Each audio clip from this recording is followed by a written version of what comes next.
اعوذ باللہ من الشیطان اللعین الرجیم بسم اللہ الرحمن الرحیم اللہم صلی اللہ محمد وآل محمد۔ السلام علیکم۔ قوم لوط اور ان پر عذاب۔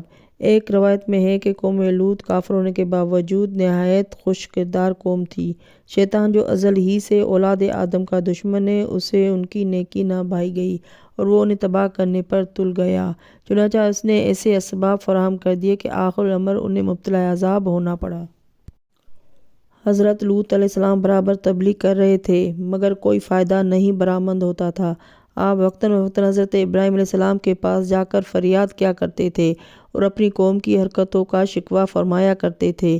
ان سے نزول عذاب کے لیے دعا کا مشورہ کیا کرتے تھے۔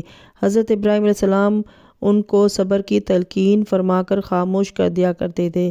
بالآخر جب حضرت لوط علیہ السلام بالکل عاجز آ گئے اور اپنی قوم کا بار بار یہی جواب سن چکے کہ اے لوط، اگر تم سچے ہو تو ہم پر اپنے خدا کا عذاب نازل کرا دو، ہم جو کر رہے ہیں وہی کرتے جائیں گے، تو عرض پرواز ہوئے رب نجنی وہل مما یعملون، خدایا ان پر عذاب نازل فرما اور مجھے میرے اہل کو اس کے تاثر سے محفوظ رکھ۔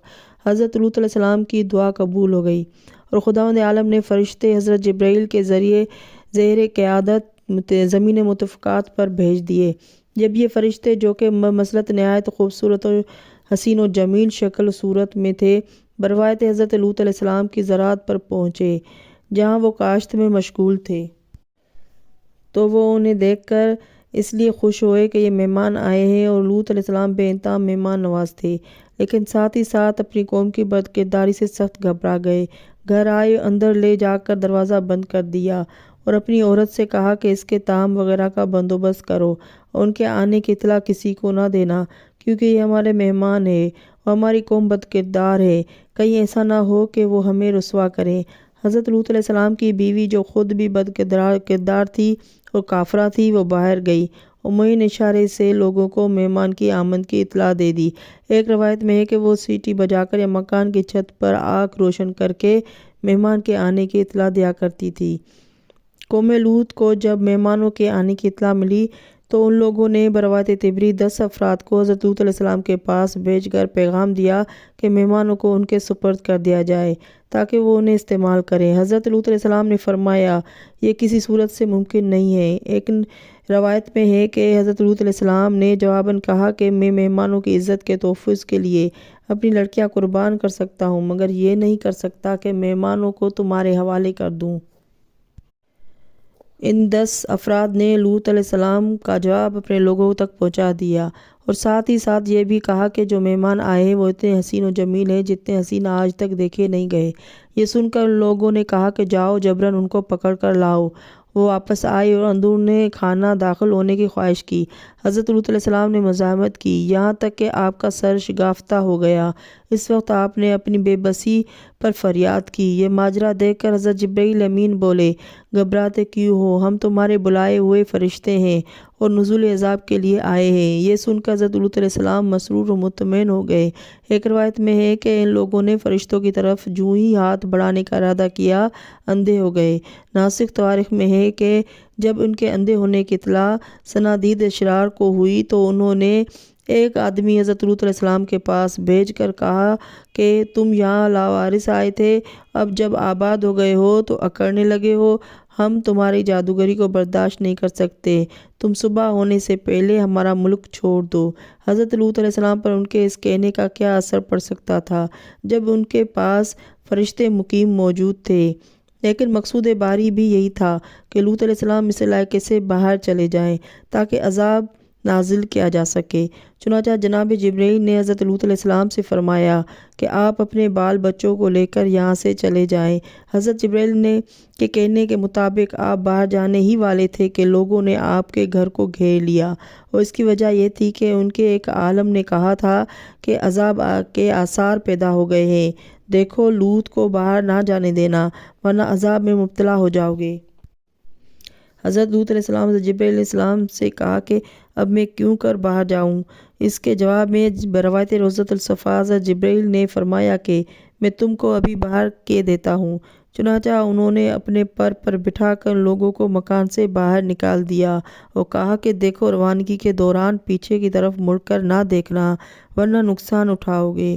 چنانچہ وہ سب چلے جا رہے تھے، کوئی مڑ کر نہ دیکھ رہا تھا، لیکن وائلہ زوجہ لوط بار بار مڑ کر پشت کی طرف دیکھ رہی تھی۔ وہ چاہتی تھی کہ کوئی مل جائے تو اس سے معلوم کرے کہ وہاں کے لوگوں پر کیا گزری۔ اسی دوران میں زمین متفقات پلٹ دی گئی، ایک پتھر وائلہ کے لگا، وہ ہلاک ہو گئی۔ ناسخ تواریخ میں ہے کہ حضرت لوط علیہ السلام کو جبرائیل نے ایک بڑے اور طویل و عظیم پہاڑ پر جانے کا مشورہ دیا تھا، لیکن انہوں نے بد مسافت کا حوالہ دیتے ہوئے خواہش ظاہر کی تھی کہ متفقات کے 5ویں شہر سگر کو امن کی جگہ بنا دی جائے تاکہ میں بھی وہیں قیام کروں، کیونکہ وہ لوگ مومن ہیں، اور انہوں نے کوئی مخالفت نہیں کی۔ حضرت جبرائیل نے اسے منظور کر لیا تھا اور حضرت لوط علیہ السلام وہیں ٹھہر گئے تھے۔ الغرض بمقام صدوم سے حضرت لوط علیہ السلام کے چلے جانے کے بعد صبح ہونے سے پہلے جبرائیل نے اپنے پروں سے متفقات کے 4 شہروں کو، جن پر 4 لاکھ افراد کی آبادی تھی، زمین کے 7ویں طبق سمیت کاٹ کر پروں پر اتنا بلند کیا کہ آسمان دنیا کے قریب تک پہنچا دیا، پھر انہیں اس طرح پلٹ دیا کہ سب کچھ نیست و نابود ہو گیا۔ روزۃ الصفا میں ہے کہ وہ لوگ جو اس وقت ان زمینوں پر تھے ہلاک ہو گئے، اور جو ان زمینوں سے باہر سفر میں تھے ان پر علیحدہ علیحدہ پتھر گرا اور سب ہلاک ہو گئے۔